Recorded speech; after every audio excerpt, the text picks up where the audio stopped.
मिनश्शैतानिर्रजीम बिस्मिल्लाहिर्रहमानिर्रहीम अल्हम्दुलिल्लाहि रब्बिल आलमीन वस्सलातु वस्सलामु अला सय्यिदिल अंबिया वल मुरसलीन व अला अहलि बैतिहि अत्तय्यिबीन अत्ताहिरीन व सहबिहिल मुंतजबीन। गुज़श्ता दर्स में हम सूरतुल बक़रा की दूसरी आयत को डिस्कस कर रहे थे, उस पर बात कर रहे थे। सूरतुल बक़रा का आगाज़ बिस्मिल्लाहिर्रहमानिर्रहीम, आम रहमतों वाले, ख़ास रहमतों वाले अल्लाह के नाम से।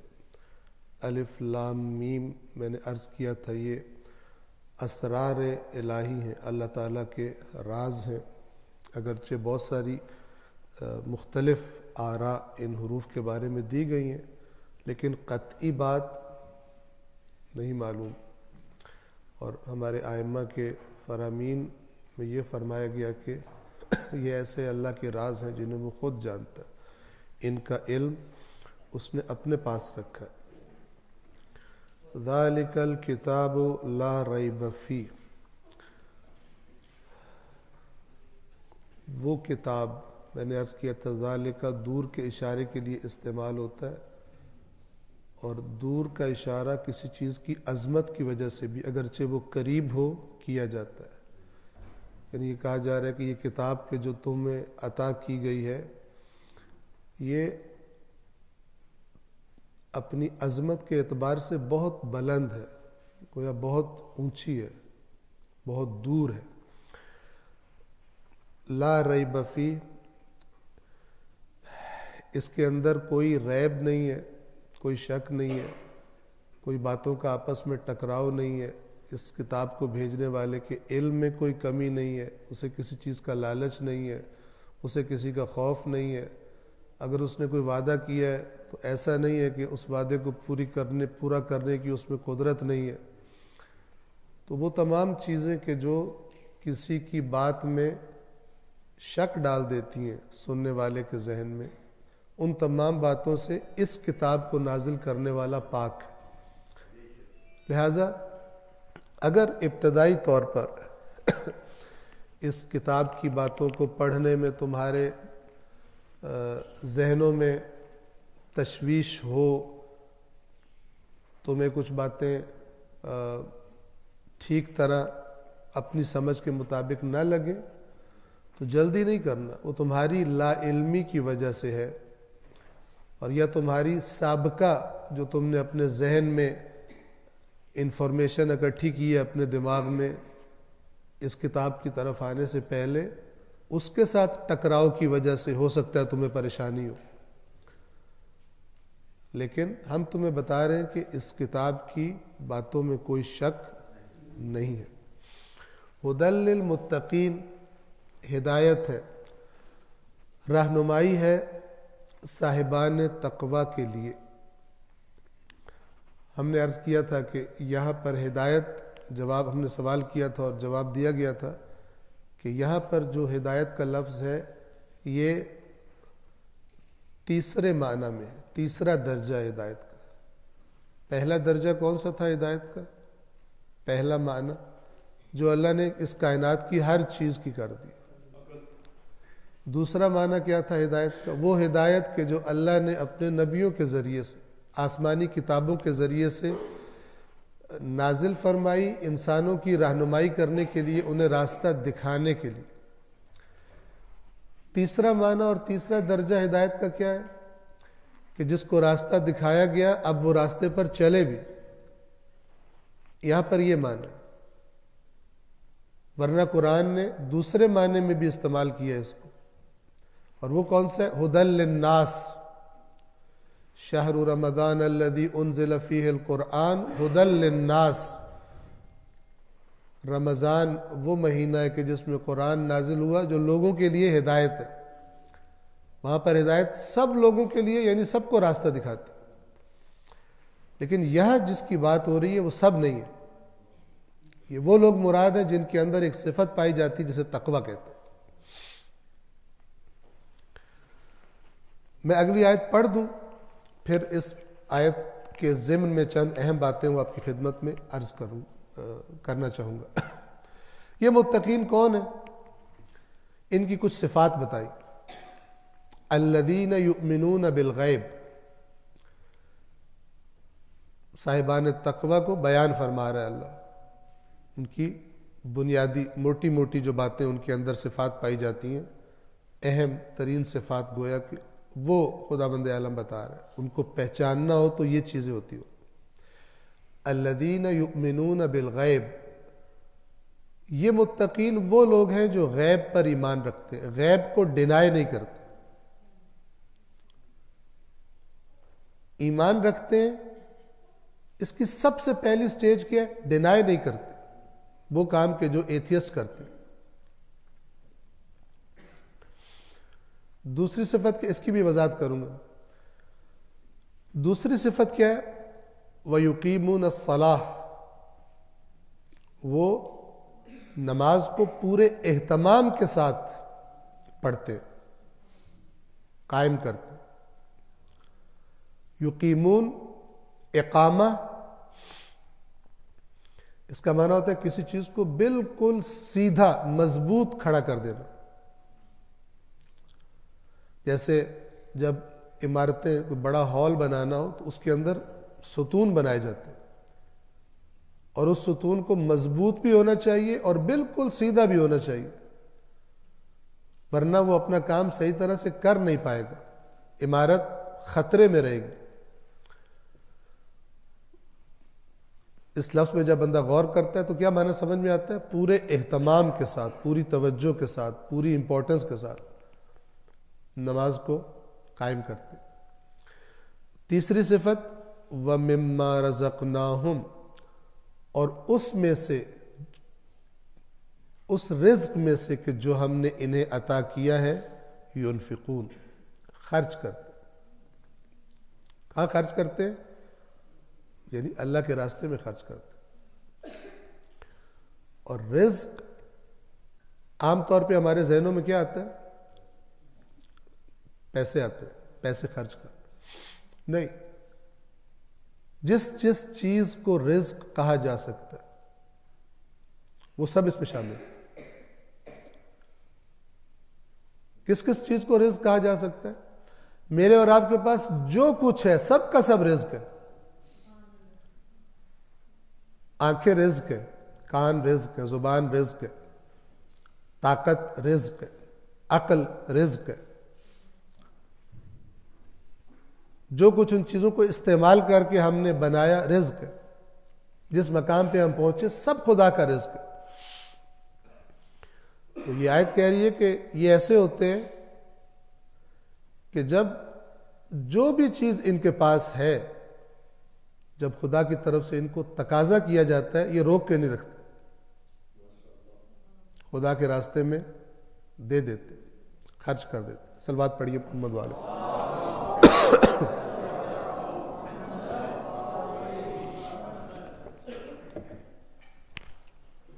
यहां पर जो एक सवाल जहन में आना चाहिए वो ये है कि इस तकवा से क्या मुराद है। अभी तो कुरान पढ़ा ही कोई नहीं। जिस तकवा का तज़किरा किया जा रहा है वो होगा तो हिदायत होगी। दो तरह के तकवा है, याद रखिए। एक, कुरान की हिदायत हासिल करने के लिए पहले से होना चाहिए, होगा तो ही तो मिलेगी। हुदल लिल मुत्तकीन, यानी तुम्हारे अंदर तकवा होगा तो ये तुम्हें नसीब होगी। अगर तकवा नहीं होगा तो तुम्हारी जनरल नॉलेज में इजाफा हो जाएगा, मालूमात बढ़ जाएंगी क्या क्या है इसमें, लेकिन वो तीसरा माना हिदायत का वो तुम्हें नसीब नहीं होगा, तुम्हें मिलेगा नहीं। और एक तकवा वो है कि जो फिर इस हिदायत के बाद इंसान को मिलता है, गोया कि उसके तकवा के दर्जात बढ़ते चले जाते हैं, इस हिदायत पर अमल करने के नतीजे में। लेकिन इस पर अमल करने के लिए भी एक तकवा चाहिए। ये तकवा अल्लाह तबारक व तआला ने हर इंसान को अक्ल अता करके दिया है। और वो तकवा क्या होता है कि जो मामलात अहम उसके सामने आए, जितना अहम मामला उसके सामने आता है उतना ही वो केयरफुल हो जाता है, उतना ही वो एहतियात करता है। मिसाल के तौर पर किसी ने मसलन 1 लाख रुपया कहीं लगाना हो, मालदार आदमी हो, ठीक है, तो लगा देगा आराम से। लेकिन अगर 10 लाख लगाना हो, इन्वेस्ट करना हो, तो 1 लाख वाली जगह की निस्बत ज्यादा जरा देखेगा मैं कहां लगा रहा हूं। और अगर 1 करोड़ इन्वेस्ट करना हो तो और ज्यादा चेक करेगा, मशवरे करेगा मैं लगा दूं या ना लगाऊं जिस जगह पर इन्वेस्ट करना चाह रहा हूं। और अगर सारी जिंदगी लगानी हो, सारी जमा पूंजी लगानी हो, यानी जो कुछ है उसके पास सब लगाना हो, तो क्या करेगा? जितना उसके बस में है उतनी तहकीक करेगा, 100 दफा परखेगा। क्यों? इसलिए कि अगर गलत जगह हुई तो नतीजा क्या निकलेगा? बंगले से निकलकर फुटपाथ पे आ जाऊंगा। ये जो सिफत होती है इंसान के अंदर एहतियात करने की, यही तकवा है। अब जरा अरबी जुबान में इस लफ्ज का माना क्या है, तवज्जो फरमाएं। तकवा इसकी जो इसके माना की रूह है वो क्या है? किसी चीज की हिफाजत करना, किसी चीज को महफूज कर देना, उसकी निगहबानी करना, मुज़िर और तकलीफ दे चीज से बचाना। फिर इसकी एक मिसाल देते हैं। आपको पता है अरब जो थे वो, उनका हर लफ्ज किसी न किसी जानवर से जुड़ा होता है, चूंकि वहीं से उनके अल्फाज निकलते थे। अभी भी आप मसलन मिसाल के तौर पर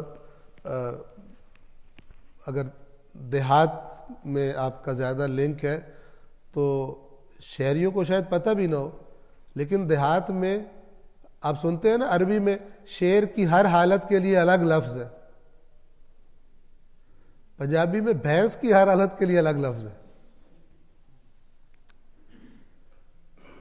भैंस की जो कंडीशन होती है उस कंडीशन के लिए शहरी बाबू के लिए सारी भैंसें हैं, लेकिन एक जो भैंसों का एक्सपर्ट है वो हर भैंस को अलग अलग नाम से पुकारता है, ये फलानी है, ये फलानी है, ये फलानी है, ये फलानी है।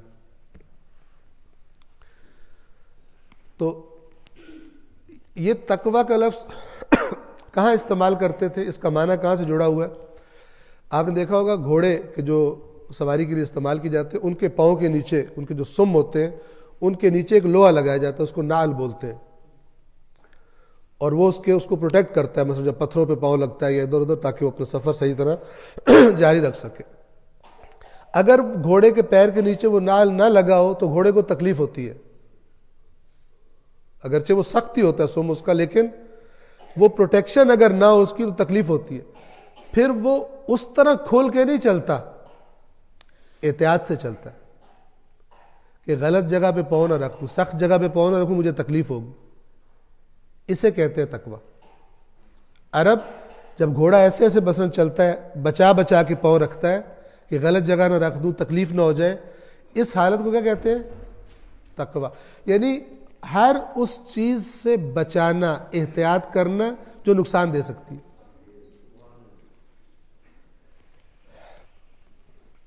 तकवा के असल माना किसी चीज को हर उस चीज से बचाना जिससे कोई नुकसान पहुंचने का अंदेशा हो, यह है लुग़वी माना, डिक्शनरी मीनिंग अरबी जुबान का।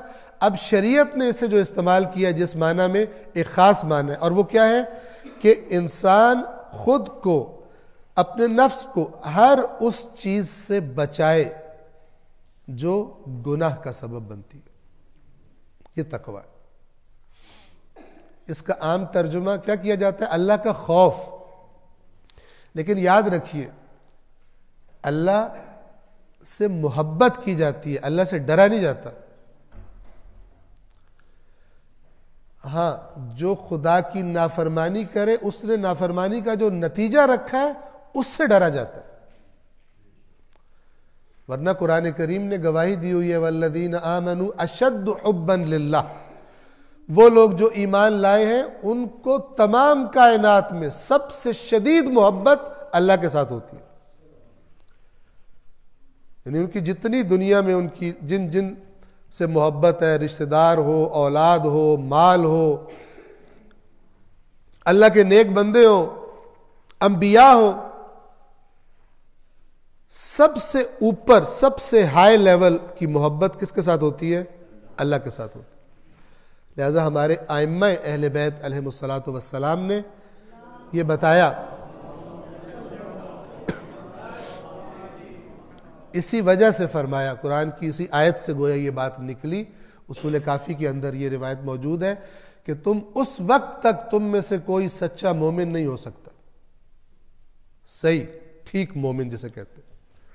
एक मोमिन वो है कि जो चाइना में बनते हैं, ठीक है ना, जो कह के मोमिन बन जाते होते नहीं है, पैदाइशी मोमिन होते हैं, उनकी बात नहीं हो रही। जिनको अल्लाह कह रहा है वल्लदीन आमनू, खुदा कह रहा है जो ईमान लाए, उनकी अलामत क्या? उनको देखना हो तो सबसे ज्यादा मोहब्बत उन्हें खुदा के साथ होगी और कोई मोहब्बत उसकी मोहब्बत के आड़े नहीं आती। दो मोहब्बतों का अगर टकराव हो रहा हो, खुदा के मुकाबले में जो आ रही हो उसे छोड़ देते। अशद्दु हुब्बन लिल्लाह का ये माना। रिवायत क्या कहती है? तुम में से कोई उस वक्त तक सच्चा मोमिन नहीं हो सकता जब तक उसकी सारी दोस्तियां, मोहब्बतें और सारी दुश्मनियां सिर्फ खुदा की खातिर ना हो जाए। यानी उसका मरकज जिसमें हर चीज फिल्टर हो जाती है, वो मरकज कौन हो? अल्लाह तबारक व तआला के साथ। खुदा के दोस्त उसे प्यारे लगे, खुदा के दुश्मन उसे प्यारे न लगे। बहुत सी आयत है कुरान में, बहुत सी आयत।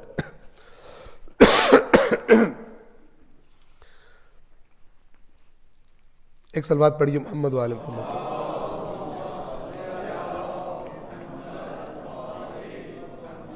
बस अल्लाह तो मोहब्बत करने वाली हस्ती है, मोहब्बत जिस हस्ती से की जाए वो हस्ती है। ये क्यों तकवा का तर्जुमा किया जाता है? अल्लाह का डर, इत्तकुल्लाह, अल्लाह से डरो। इसका असल माना यह है खुदा की नाफरमानियों पर जो अजाब रखा गया उससे बचो, क्योंकि वो भी खुदा नहीं देना। लेकिन दर हकीकत क्या है, असल बात क्या है, बुनियाद क्या है? खुदा से मोहब्बत करो। इसी मोहब्बत को आइमा हमारे इस तरह बयान करते हैं कि ए परवरदिगार, जिसने तुझे पा लिया उसने फिर क्या खोया, और जिसने तुझे खो दिया फिर उसके हाथ पल्ले क्या बचा? उसको कुछ भी नहीं मिला, सब कुछ खो गया। बस तकवा का माना इंशाअल्लाह वाज़ेह है। शरीयत की इस्तिलाह में अपने नफ्स को गुनाहों से बचाना, फूंक फूंक के कदम रखना, हर काम में ऐसे कि इसमें बड़ा मजा आएगा, कूद नहीं जाना, बस देखना कि खुदा इससे नाराज होता है या खुदा इससे राजी है। इस सिफत को तकवा कहते हैं। पहली स्टेज पर अभी कुरान इंसान ने देखा ही नहीं। हर अक्लमंद इंसान मोहतात होता है, मुसलमान हो या काफिर हो, मुस्लिम हो या गैर मुस्लिम। अच्छा, ये सिर्फ दीन और अकली बातों की बात नहीं है। तकवा का माना वसी है, बड़ा लुग़वी माना। मैं ऐसे ही मिजाज में अर्ज किया करता हूं, मिसाल के तौर पर सबसे अच्छी इलेक्ट्रॉनिक्स जो होती है चीजें, ये आपको किस मुल्क की पसंद है? आप जब दुकान पे जाते हैं तो मसलन मिसाल के तौर पे क्या कहते हैं, कौन से मुल्क का मैन्युफैक्चर टीवी बेस्ट है? जी, जापान का। पेंडू पेंडू लोग भी जापानी खरीदनी है साथ, क्यों? क्योंकि जापान इन चीजों के बनाने में तकवा में सबसे आगे है। तकवा क्या होता है? हर वो चीज जो उसकी प्रोडक्ट के लिए उसकी क्वालिटी को नीचे करती है, उससे बचना, ये तकवा है। तो जो सबसे बड़ा मुत्तकी है, उसकी प्रोडक्ट सबको पसंद आती है, चाहे किसी ने जापान की शक्ल भी ना देखी हो, कहता है मुझे तो जापानी दो। मौला कायनात ने फरमाया उसीकुम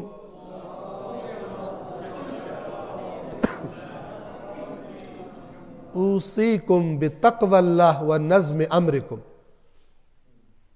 मैं तुम्हें वसीयत करता हूं अल्लाह के तकवा की और इस बात की कि अपने कामों को मुनज़्ज़म करो, डिसिप्लिन रहो तुम। यूरोप ज्यादा मौलाई है इस मामले में, जापान वाले जो है वो जो डिसिप्लिन कौमें हैं वो ज्यादा मौलाई है अमल में। सिर्फ हमारी नालायकी कि हम उन्हें बता नहीं पाए कि जो सिफात तुम्हारे अंदर है वो हमसे तलब की गई थी, लेकिन हम और चक्रों में पड़ गए। हमने कहा हमें सिफात नहीं चाहिए, हमें इन सारे चीज़ों को बाईपास करके हमें जन्नत चाहिए जो कि नहीं मिलने वाली। इस तरह कुरान ने बताया हुआ। बस ये जो इंसान का मोहतात होना है, चीज़ों को एहतियात से देखना, लापरवाही से ना देखना, ये चाहिए। अल्लाह ताला क्या कह रहे हैं कि ये कुरान उसको अपील करेगा और वो चलेगा इसके बताए हुए रास्ते पर जो केयरफुल आदमी है, संजीदा आदमी है, जो फूंक फूंक के कदम रखता है। ऐसे कोई समझदार कहते, जो सोचे समझे बगैर काम कर देता हो, उसको हर कोई डांट रहा होता है, यार तू हर बार जो गलत काम करता है तो तू अपनी सादत से बाज आ जा, पहले किसी से पूछ लिया करो अगर तुम्हें नहीं समझ आ रही तो। ये बेतकवा लोग होते हैं अपने कामों के सिलसिले। तकवा वाले कौन होते हैं? मोहतात होते हैं, केयरफुल होते हैं, बात को संजीदगी से देखते हैं, फौरी भाग के रिएक्ट नहीं करते, जिदबाजी पे नहीं आ जाते। तवज्जो फरमा रहे? ये तकवा, ये सिफत जिसमें है वो क्या करेगा? वो इस कुरान की बात को ले लेगा। खुद ये जो केयरफुल होना है, ये इंसान के अंदर मुफीद बातों की एक्सेप्टेंस पैदा कर देता है, अगरचे जायका कड़वा ही क्यों ना उनको। बच्चा जायका देखता है, तासीर नहीं देखता दवाई की।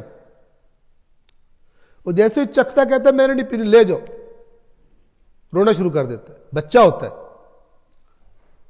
लेकिन जो बड़ी उम्र का बंदा होता है वो ये थोड़ी कहता डॉक्टर साहब दवाई देनी है लेकिन मीठी वाली देनी है।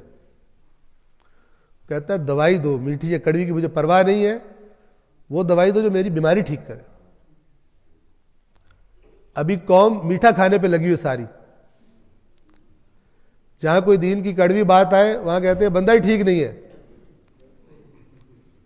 सारा मजा ही किरकिरा कर दिया। मजे लेने के लिए थोड़ी, हम जिनको अपना इमाम मानते हैं उन्होंने कितने दुनिया से मजे लिए, और वो मजा परस्त थे जिन्होंने उनका साथ नहीं दिया। वरना एहतराम वो भी बड़ा करते थे, हाथ बड़े चुमा करते थे वो भी आकर। हमें तो वो तौफीक नसीब ही नहीं है इस जमाने में जो उनको नसीब थी। वो तो उनके चेहरों की ज़ियारत करते थे, उनकी बातें सुना करते थे, उनके हाथ चूमा करते थे, उन्हें हाथ लगा के तबर्रुक किया करते थे, लेकिन जब मैदान का वक्त आता भाग जाते थे। आप कितना एक उनको अच्छा समझते हैं आज? आप कहते हैं वो इतने अच्छे थे, रोज इमाम हुसैन की ज़ियारत। उमर इब्न साद बहुत अच्छा था क्योंकि उसने इमाम हुसैन के चेहरे की ज़ियारत की हुई थी। आप लानत करते हो उस पर, क्यों? इमाम हुसैन के पास था, ज़ियारत की, साथ नहीं दिया उसको, उनका साथ नहीं दिया उसने। बस हुदल लिल मुत्तकीन, ये बिल्कुल पहले इंसान को केयरफुल होना चाहिए। आपने दुनिया में भी कामयाब होना है, आपको ये रवैया चाहिए।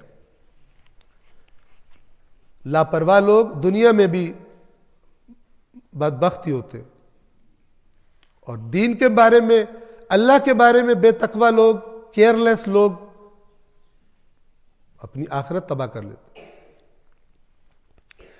अब इनकी जो पहली सिफत बताई, अल्लदीन युमिनून बिल गैब, ये गैब पर ईमान अभी कुरान पढ़ने से पहले की बात हो रही है।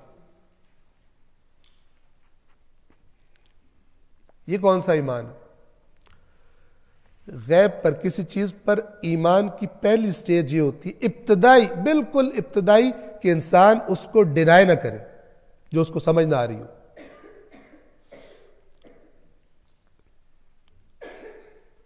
ये जो खुद को एथियस्ट कहते हैं, कई दफा पाला पड़ा है, बात करने का मौका मिला, जहां इनकी जड़ में खराबी है उस बात को मानते ही नहीं। एथियस्ट वो होता है जो कहता है खुदा नहीं है। जब उससे कहा जाए कि तुम कैसे कह रहे हो खुदा नहीं है, कहता है तो दिखाओ। अगर है तो दिखाओ। उससे कहा जाता है कि जो चीज ना दिखाई जा सके वो नहीं होती। ये कौन सी अकल कहती है? अगर आज से मसलन 200 साल पहले कोई बंदा कहता कि ऐसी चीजें बन जाएंगी जिसके जरिए मिसाल के तौर पर उनमें बैठ के इंसान हवा में उड़ेगा, वो कहता हो ही नहीं सकता, मानता ही नहीं। क्यों नहीं मानते हो? है तो दिखाओ। तवज्जो फरमाए, है तो दिखाओ। अब जो कह रहे है तो दिखाओ, और चूंकि तुम नहीं मुझे आज दिखा सकते लिहाजा ऐसी चीज एग्जिस्ट ही नहीं कर सकती, इस जाहिल को कोई आज अगर लाके बिठा दे,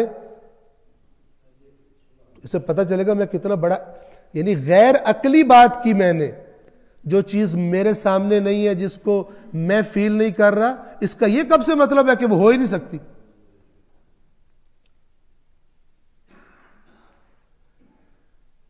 जो समझदार लोग होते हैं वो ये जुमला कम बोलते, हो ही नहीं सकता। तवज्जो से सुनिएगा। एक इसी तरह का बच्चा काफी साल पहले कोई मेरे पास लेके आया कि ये अच्छा भला नमाज पढ़ता था, सारा कुछ करता था, अचानक ये एथियस्ट हो गया।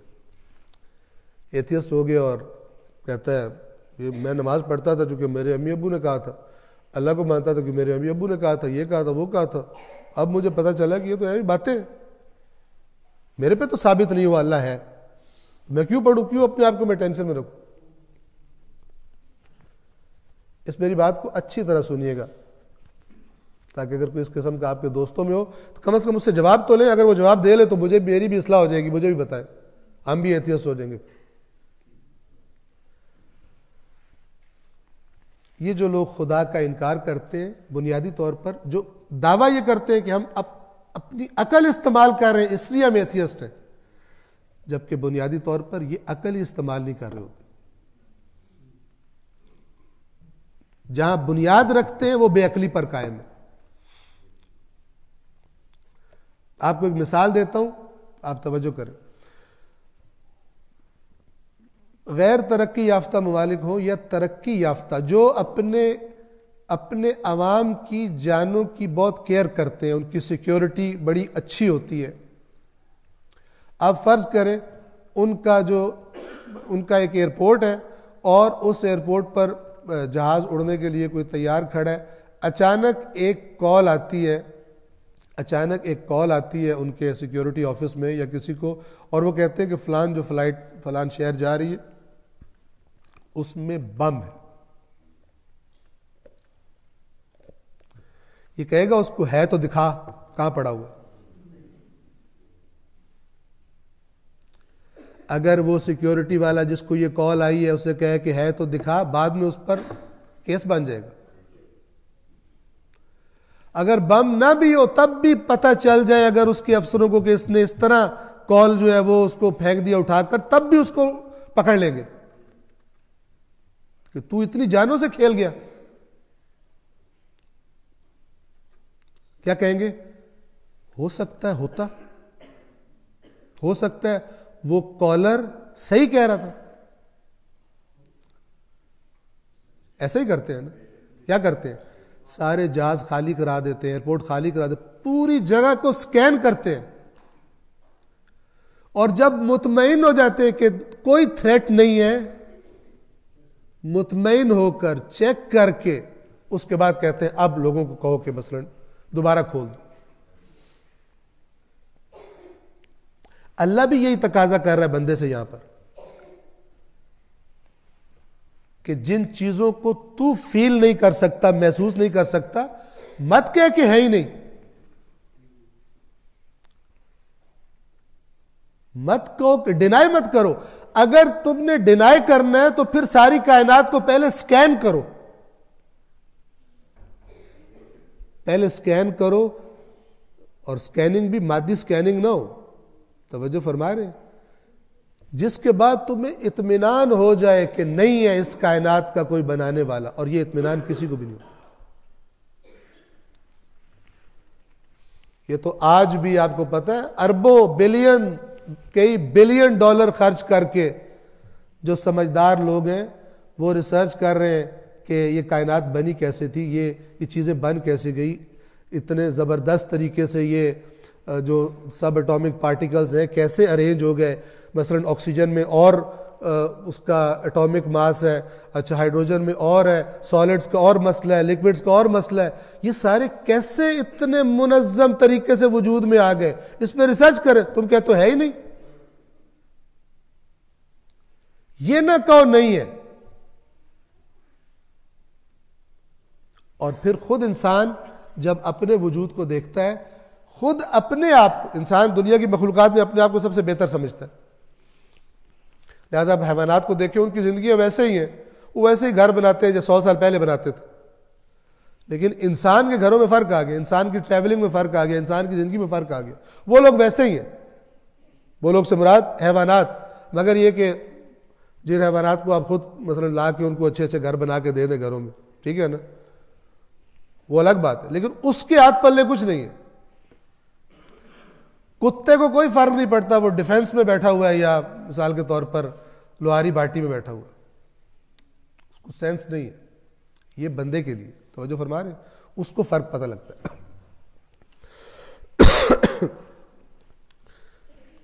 सलवात पढ़े मोहम्मद वाले मोहम्मद।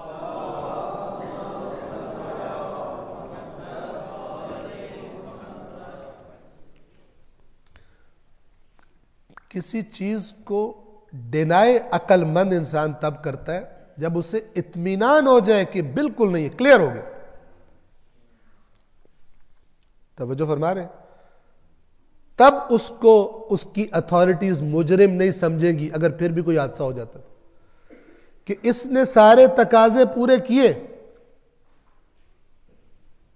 कोई भी किसी भी एथियस्ट के पास यह दलील नहीं है कि दलील दे कि खुदा नहीं है।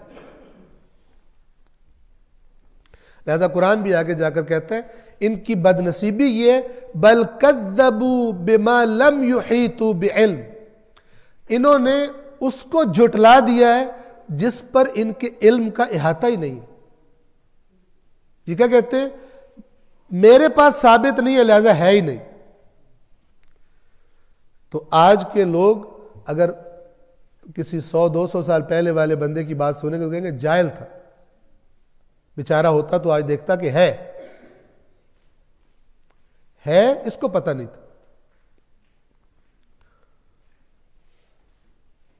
हजार साल पहले बिजली की बात की जाती, बिजली जब तेल से चिराग जलते थे, इसको कोई बताने की कोशिश करता तो उसका मजाक उड़ाया जाता। कहते हैं तो दिखा, बल्ब जला के दिखा। मसलन अक्लमंद क्या करते हैं, उतरने की कोशिश करते हैं अंदर, जब तक मुतमईन, खास तौर पे जब आगे नुकसान होने का अंदेशा हो।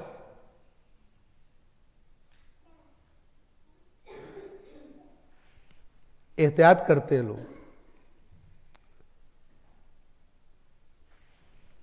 ये खुदा कह रहे, ये सिफात होती, ये सिफात अक्लमंद इंसानों की सिफात है। अभी कुरान नहीं पढ़ा समझ लें, ये तो वो है जो इंसान की फितरत के अंदर रखी गई है, अगर वो अपनी ख्वाहिशात की वजह से इनको दबा ना दे तो। वो गैब को डिनाए नहीं करता। ये पहला स्टेप है। फिर जब अपनी अकल को दौड़ाता है, फिर वो अंबिया की बातें सुनता है, फिर आहिस्ता आहिस्ता आगे बढ़ना शुरू कर देता है। बस हुदल लिल मुत्तकीन, पहली सिफत क्या? अल्लदीन युमिनून बिल गैब। इसमें खास तौर पर जो एक और इशारा करना लाजमी है वो ये कि इंसान जब अपने वजूद को देखता है तो फील करता है कि मैं अकेला अपने लिए काफी नहीं हूं, मेरी जरूरियात है, मुझे चीजें चाहिए, यानी मैं मोहताज हूं, मैं मोहताज हूं। फिर वो समझदार इंसान, वो केयरफुल इंसान, वो बाकी चीजों को देखता है, आहिस्ता आहिस्ता देखता है हर चीज किसी न किसी तरह मोहताज है। तो उसका जहन जाता है किसी ऐसी चीज की तरफ कि जो इन सब मोहताजों की मोहताजी को पूरा कर रही है पीछे से। उसने सिस्टम बनाया, चीजें पहुंच रही हैं। वो एक माइक्रोस्कोप में नजर आने वाले हैवान को देखता है कि वो भी खा रहा है। उस समंदरों के नीचे उतरकर मसलन देखता है वहां जो जानदार है वो भी खा रहा है, उसको भी मिल रही है चीज। वो भी अपनी नस्ल में एक खास तरीके से इजाफा करता है। तो ये सारी चीजें जब वो देखता है तो कहता है कि ये जो नज्म है, इतना जबरदस्त नज्म, इतना जिसको जानने के लिए भी बहुत बहुत सा इल्म चाहिए, उसका ज़हन कम से कम उसे कहता है कि इसका बनाने वाला भी होना चाहिए। और वो हम जैसा नहीं हो सकता। ये इंसान की फितरत में अल्लाह, लिहाजा जब इंसान फंस जाता है, चाहे बड़े से बड़ा एथियस्ट हो,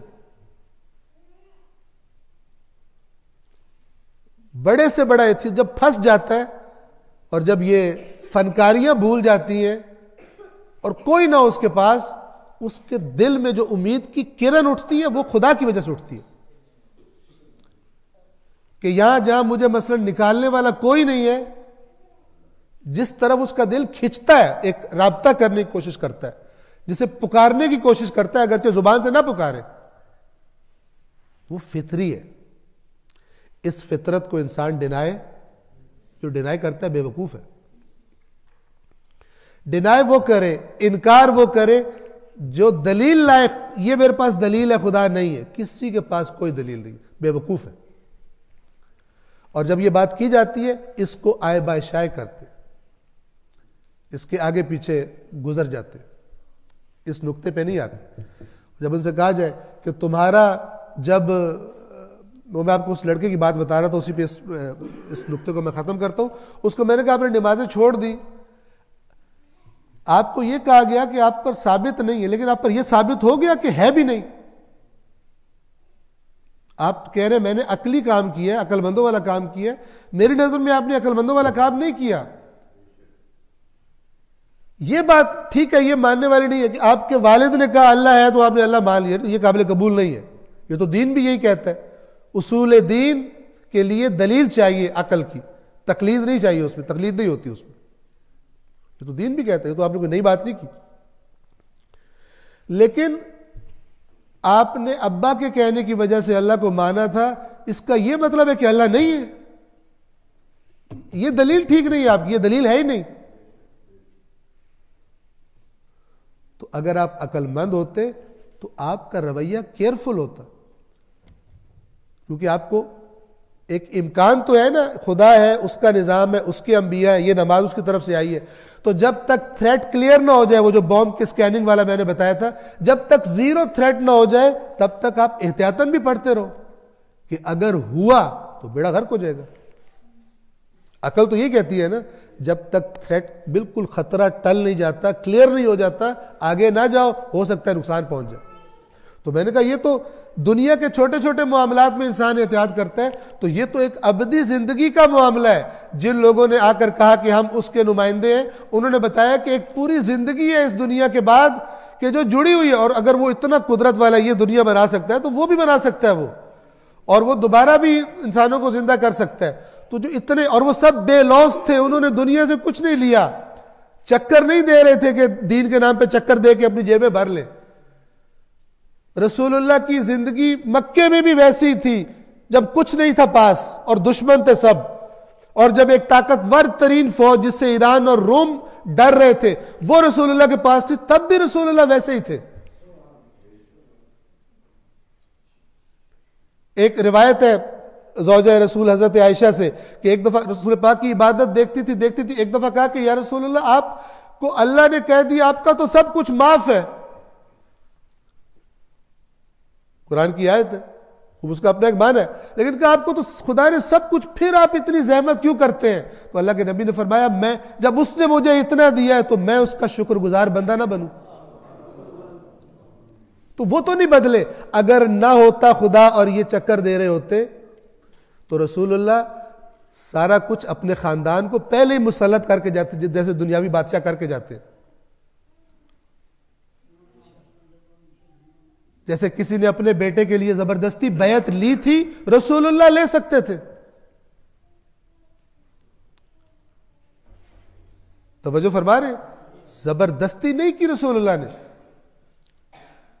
अपने खानदान को दुनिया के माल से मसलन उन्होंने तोल दिया हो, आराम व आसाइश से इमाम हसन इमाम हुसैन रह रहे हो और जनाब नाजो नियम हो रहे हो, ऐसा नहीं था। बीबी अपने हाथ से चक्की पीसती थी। एक दफा जब बहुत तकलीफ बढ़ गई, थक जाती थी, हाथों में छाले पड़ जाते थे, अपने बाबा के पास गई और एक गुलाम का तकाजा किया कि बहुत मशक्कत करनी पड़ती है मुझे, तो एक गुलाम दे दे। रसूलुल्लाह ने फरमाया कि चलो घर, मैं तुम्हें बहुत अच्छी चीज आके देता हूं। और जब तशरीफ लाए तो ये तस्बीहात हजरत ज़हरा जो आप पढ़ते हैं, फरमाया कि गुलाम की जगह अल्लाह ने तुम्हारे लिए ये पसंद की, ये तस्बीहात पसंद। आजकल की औलाद होती तो कहती है कि अब्बा मसलन बड़े बादशाह है, जो काम मैं कह रहा हूं वो नहीं कर रहे और दूसरी चीजें सिखा रहे। तवज्जो फरमा रहे। तो ये जो इतने बेलौस लोग आए, सारी जिंदगी मारे खाते रहे, सारी जिंदगी तकलीफ में रहे, तड़पते रहे, हत्ता कि दुश्मनों को भी हिदायत के लिए तड़पते रहे, ये फ्रॉड कर रहे थे। जब ये सब चीजें बंदा देखता है, इस कायनात का नज़्म देखता है, तो कम से कम ये बात हो सकता है, हो कम से कम ये बात उसके जहन में आती, हो सकता है हो। तो जब ये हो सकता है हो तो फिर एहतियात करो। और एथियस्ट एहतियात नहीं करता, बेवकूफ है। एथियस्ट आजाद रहना चाहता है, बिल्कुल वो आजादी जिसे अल्लाह नफ्स की गुलामी कहता है। वो आजादी क्या है? जहां मेरा दिल करे मुंह मारूं, जो खाए जो खाऊं जो पीऊं, मेरे लिए कोई रिश्तों का तकद्दुस ना हो। अभी आप उस मुआशरे को देख ले उधर जहां पे ये चीजें अब नहीं रही, अब औरत औरत शादी करे, मर्द मर्द शादी करे। आपके पाकिस्तान के अंदर तालीमी इदारों में इसको बच्चों को कायल करने की कोशिश की जा रही है कि ये इंसानों के बुनियादी राइट्स है। वो काम जिन पर अल्लाह ने अजाब किया है कौमों पर, अब आपके बच्चों को बताया जा रहा है, जिनको आप पता नहीं कितने कितने पैसे भर के वहां पर झोंक रहे हो और उनके दीन का बंदोबस्त नहीं किया आपने, उनको बना रहे एथियस्ट वहां पर, और अल्लाह पकड़ेगा गिरेबान आपके। ये जो कुरान में आया था ना, व इदल मऊदतु सुइलत बिअय्यि ज़ंबिन कुतिलत, जब जिंदा दफन कर दी जाने वाली बच्ची से पूछा जाएगा तुझे किस जुर्म में मारा गया था, इसका एक माना, बातनी माना यह भी है कि जिस बच्चे की अच्छी तरबियत हो सकती थी, उसे दीनदार बनाया जा सकता था, लेकिन दुनिया करते करते करते उसको झोंक दिया मादा परस्ती की भट्टी में। वो भी क़यामत के दिन अल्लाह से पूछेगा तेरा बेड़ा किसने घर किया? वो कहेगा मेरे माँ बाप ने। ये चाहते तो मुझे दीनदार बना सकते थे, लेकिन ये खुद भी मस्त थे दुनिया में, इन्हें कुछ दिखाई नहीं देता था, इन्होंने मेरा बेड़ा भी गर्क कर दिया। इसलिए कुरान कहता है उस दिन बाप भागेगा बेटे से, अपनी मां से भागेगा, अपने बाप से भागेगा, अपने बच्चों से भागेगा, क्योंकि यहां दुनियादारी में बेड़ा गर्क किया हुआ था। अब जब पकड़ का मौका आएगा तो भागेंगे क्यों? पहले तो जब तकलीफ होती थी बेटा याद आता था, बेटे को मां याद, अब भाग रहे क्यों है? इसलिए कि वो अपने हक ना मुझसे यहां पर तकाजा करे और पकड़ के गए अल्लाह की बारगाह में, इसने मेरे साथ ये किया। तवज्जो फरमा रहे, केयरफुल होता है, हर दुनिया का अक्लमंद इंसान केयरफुल होता है, लेकिन बहुत सारे ऐसे होते हैं कि जो दुनिया के मामले में बड़े मुत्तकी होते हैं, फूंक कहते हैं मैं तो उड़ती चिड़िया के पर गिन लेता हूं, मैं तो दूर से बता देता हूं डॉलर असली है या नकली है,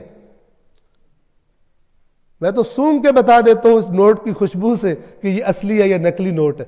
इस तरह उड़ती चिड़िया। लेकिन जब दीन का मामला आता है, गाय बन जाता है, गाय। जिसे अल्लाह कहता है ये चारपायों की तरह है, इनको हमने अक्लें दी है लेकिन ये बात को समझते नहीं। तवज्जो फरमा रहे?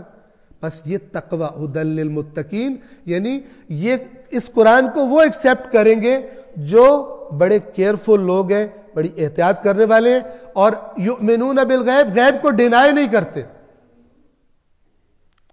ये पहला, जैसे मैंने कहा तकवा का बिल्कुल पहला स्टेप केयरफुल होना। फिर जब खुदा की रहनुमाई लेते हैं फिर उनका दर्जा बढ़ता जाता है। गैब को डिनाई नहीं किया था, ये पहला स्टेप था। अब जब उसका मुताला हुआ, मुशाहिदा हुआ, आगे बढ़े, अब उस पर ईमान बढ़ता चला गया, अब दरीचे खुलते चले गए, इस दुनिया से आगे भी उनकी सोच परवाज करना शुरू हो गई। अल्लज़ीन युमिनून बिल गैब व युकीमून सलाह, और नमाज कायम करते हैं। ये भी बिल्कुल नेचुरल है। यहां पे आप नमाज से मुराद वो कि जिसको अपने से ताकतवर पाते हैं। इंसान क्या करता है, आपने देखा होगा, छोटे अपने से छोटे अफसर से जब बात करता है तो उसे डांट पिला रहा होता है, लेकिन अपने से बड़े अफसर के सामने जब जाता है तो बड़ा नर्म हो जाता है। इंसान ऐसा अपने से ताकतवर के सामने बड़ा, यानी मिसाल के तौर पर अगर अमेरिका ने मसलन किसी कमजोर मुल्क पे हमला करना है, वो कोई ना कोई बहाना बना के कर देगा, लेकिन ऐसा वो रशिया के साथ नहीं करेगा, क्योंकि उसे पता है वहां पे फिर उतनी खानी भी पड़ेगी आगे से, और बड़ा खतरा है वहां पे फिर केयरफुल होकर बात करेगा। तवज्जो फरमा रहे? इसी तरह ये इंसान जो अपने आप को, अपने वजूद को मोहताज पाता है, चीजों की जरूरत है मुझे, और कुछ अरसा पहले भी मैं नहीं था और कुछ अरसा बाद भी मैंने नहीं रहना, ये केयरफुल हो जाता है, और उस हस्ती के बारे में जिसे अभी नहीं जानता, फितरी तौर पर सोचना शुरू करता है कि वो कौन है, और वो जो भी है मुझे उसके सामने झुकना चाहिए। मोहताज झुकता है देने वाले के सामने, गनी के सामने। तो ये मोहताज भी जब अपने मोहताज होने का इदराक कर लेता है तो फिर उस गनी का तसव्वुर, चाहे उसको ना जानता हो, अभी किसी ने ना बताया हो, वो फितरत उसे कहती है झुक इसको, उससे टक्कर मत लेना, एहतियात करना। वयुकीमून सलाह, नमाज कायम करते हैं, यानी ये खुदा के साथ उनका राबता, उस जात के साथ, उस गनी बेनियाज के साथ उनका राबता क्या होता है? झुक जाने का। यही इबादत, रूह इबादत यही है। उसके बाद फिर वमिम्मा रज़क़नाहुम युनफिकून, ये मैं बिल्कुल इब्तदाई स्टेप बयान कर रहा हूं। इस आयत के बहुत सारे दर्जात इब्तदाई, शुरू में, कि जब वो ये इदराक कर लेते हैं कि हमने इसके सामने झुकना है, फिर जो उनके पास है उसको भी देने में लैतुलाल नहीं करते, खर्च करते, देते, अपने पास रोक के नहीं रखते, यानी उसको खुश करना चाहते, उससे अजर के और अच्छे, मैं जब मर जाऊंगा तो क्या होगा। कितने लोग हैं इस वक्त दुनिया में, माल और दौलत के पहाड़ लगे हुए हैं, लेकिन मौत ने उनको डिप्रेशन का मरीज बना दिया हुआ, मौत के ख्याल ने उनको डिप्रेशन का मरीज बना दिया कि मैंने सारा कुछ छोड़ देना, मेरा क्या बनेगा। बस ये तीन सिफात मुत्तकीन की, युमिनून बिल गैब व युकीमून सलाह व मिम्मा रज़क़नाहुम युनफिकून। गैब पर ईमान नहीं कहते कुछ भी नहीं है, जो मेरे सामने नहीं है ही कोई नहीं। एहतमाम उस गनी और बेनियाज के आगे झुकने को बड़े एहतमाम से अंजाम देते हैं, उसकी इबादत कायम करना इसे कहते हैं। ऐसे फजूल सा काम समझ के कर लेंगे यार, कर लेंगे, कौन सी ट्रेन निकल रही है, पढ़ लेंगे हम नमाज को भी। अगर माँ बाप ताकीद कर रहे तो कहते हैं अल्लाह इतना सख्त नहीं, आपने ऐसे नाक में दम किया होता है। बाज बच्चे माँ बाप को ये कह रहे होते। ऐसे नहीं होते, युकीम आकिल होते हैं। कि अकल उनसे कहती है कि अगर सबसे बड़ा वही है तो उसके काम को सबसे ज्यादा इंपॉर्टेंस दो। वमिम्मा रज़क़नाहुम युनफिकून, और जो हमने उनको रिज़्क दिया है उसमें से खुदा के रास्ते में खर्च करते हैं। आयत में लफ्ज़ नहीं है खुदा के रास्ते में, लेकिन बाकी आयत की रोशनी में कह रहा हूँ। युनफिक खर्च का ये नहीं है कि जाके शॉपिंग मॉल पे खर्च कर देते हैं, ब्रांडेड कपड़े पहन उन पे खर्च करते हैं, ठीक है, ये मुराद नहीं है। यहाँ युनफिकून, कुरान का जो युनफिकून है वो अल्लाह के रास्ते में खर्च करना मुराद है, ना कि किसी और रास्ते में। अलबत्ता इससे ये कोई ना समझे, बाज़ औक़ात समझाने के लिए बात की जाती है कि जो आपकी ज़िंदगी की सतह है बहुत दुनिया के मुकाबले इंसान ना करे, लेकिन अच्छा लिबास पहनना, इसमें कोई अल्लाह ताला ने रुकावट नहीं रखी। लेकिन वो बात गलत है कि जब अपनी दुनिया का मामला है तो कमाया किस लिए था, खुद पे नहीं लगेगा तो कहाँ लगेगा, दरिया बहा दो। और जब खुदा की तरफ से कोई तकाजा हो दीन का, तब हिसाब किताब शुरू कर दो। अगर अभी दूंगा तो मेरे अगले 10 साल कैसे गुजरेंगे, 10 साल की प्लानिंग शुरू कर देता है। मैंने जो बचत की हुई है, जब मौज मस्ती पे लगाता है पैसे, कोई ख्याल नहीं करता, तो कोई नहीं आ जाएगा, ये भी तो कमाया है ना, और कमा ले। लेकिन जब खुदा का मामला आता है कैलकुलेशन शुरू कर देता है। इधर इस अल्लाह ने बताया अश-शैतानु याइदुकुमुल फ़क्र, शैतान तुम्हें ये वादा करता है फकीर हो जाओगे, फकीर हो जाओगे, मत खर्च करो, मत खर्च करो, मत खर्च करो।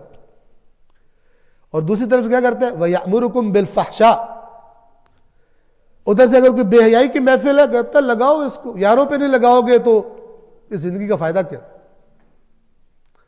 तुम्हारा फंक्शन ऐसा होना चाहिए कि दुनिया की आंखें खोल जाए एक दफा आकर, इतना पैसा लगाओ इस पर। फलान सिंगर को बुलाओ जो एक दफा हिला के रख दे हर चीज को, लोगों को याद रहे बच्चे की शादी इतने जबरदस्त तरीके से की थी, लोगों को याद रहे न रहे, अल्लाह को नहीं भूलेगी, अल्लाह को नहीं भूलेगी कि इतनी जबरदस्त तरीके से नाफरमानी की थी और एक निकाह के अलावा बाकी सारा शैतान का काम किया था। वमिम्मा रज़क़नाहुम युनफिकून, जो हमने उनको रिज़्क दिया है उसमें से खर्च करते। आयत नंबर 4 जो है उसको हम इंशाल्लाह पढ़ेंगे एक दफ़ा। ये गैब का मीनिंग भी सुन लें। गैब किसे कहते हैं, किसी चीज़ का निगाहों से ओझल होना, यानी जिन चीज़ों को आँख देख सकती है वो हमारे लिए सामने है, जिनको आँख नहीं देख सकती वो हमारे इंसान के लिए वो क्या कहलाएगा, गैब नहीं है सामने। गायब होना वो चीज़ जो इंसान के इल्म या उसके हवास से खमसा, 5 सेंसेस, ठीक है, हवास से खमसा ना देख सकता है, ना सुन सकता है, ना चख सकता है, ना लम्स कर सकता है, ना सूंघ सकता है। कुछ लोग कहते हैं कि इन 5 में से एक में आए तो हम मानेंगे वरना नहीं मानेंगे। एक गुरु ऐसा इंसानों की जिनकी बुनियाद ये है, हालांकि ये बेअक्ली पर, बहुत सारी चीजें ऐसी थी जिनको इंसान को पता ही नहीं था। मसलन आज कहते हैं कि एक चीज है जिसको डार्क मैटर का नाम दिया जाता है, एक चीज है जिसको डार्क एनर्जी कहते हैं। मतलब कहीं मैं पढ़ रहा था, उन्होंने लिखा था कि जो स्पेसशिप्स होंगी जो बहुत फास्ट ट्रेवल करेंगी स्पेस में आने वाले जमानों में, वो डार्क एनर्जी यूज करेंगी अपने फ्यूल के तौर पर। अब कोई कहे वो है डार्क एनर्जी तो फिर ले आके भी खा, मैं नहीं मानता, वो मैं नहीं मानता, तू बेवकूफ है, तू नहीं मानता, तू जाहिल है, तुझे पता नहीं है। और कुरान ने यही कहा हुआ है, जिसको इनके इल्म ने जिसको इहाता नहीं किया था उसको इन्होंने झुटला दिया, इनको कौन हिदायत करेगा। ये तो बेअक्ली की बुनियाद है, जो तुम्हारे इल्म में नहीं है उसको डिनाई कर रहे हो तुम। डिनाई मत करो। हो सकता है 100 साल आने वाले तुम बाद आने वाले तुम्हारी जहालत पे हंस रहे हो, कैसे जाहिल थे खुद जाहिल, कहते थे हो नहीं सकता, हंसेंगे बाद वाले आकर। तवज्जो फरमा रहे, हर वो चीज जो इंसान के इल्म और हवास से पोशीदा हो, और ये इंसानों के लिहाज से होता है, वरना अल्लाह के लिए कोई चीज गैब नहीं है। लिहाजा वो फरमाता है आलिमुल गैब व शहादा, शहादा शाहिद यानी सामने होना, तो गैब किसके लिए, यानी जो तुम्हारे लिए गैब है उसको भी जानता है और जो तुम्हारे सामने है उसको भी जानता है, वरना उसके लिए दोनों शहादा है, उससे तो कुछ भी छुपा हुआ नहीं है। हुवल्लाहु अल्लज़ी ला इलाहा इल्ला हुवा आलिमुल गैबि वश्शहादा हुवर रहमानुर रहीम, सूरह हश्र की आयत नंबर 22 है, यानी पोशीदा और जाहिर का जानने वाला। बस यहाँ पर गैब से मुराद वो तमाम अशिया हैं जो इंसानी हवास से मावरा है, और वो अशिया मुराद है कि जो बजरिया वही, बजरिया अंबिया जिनकी खबर इंसानों तक पहुंची है। तवज्जो फरमा रहे। तो इंशाअल्लाह खुदा ने तौफीक दी, इसको हम जारी रखेंगे।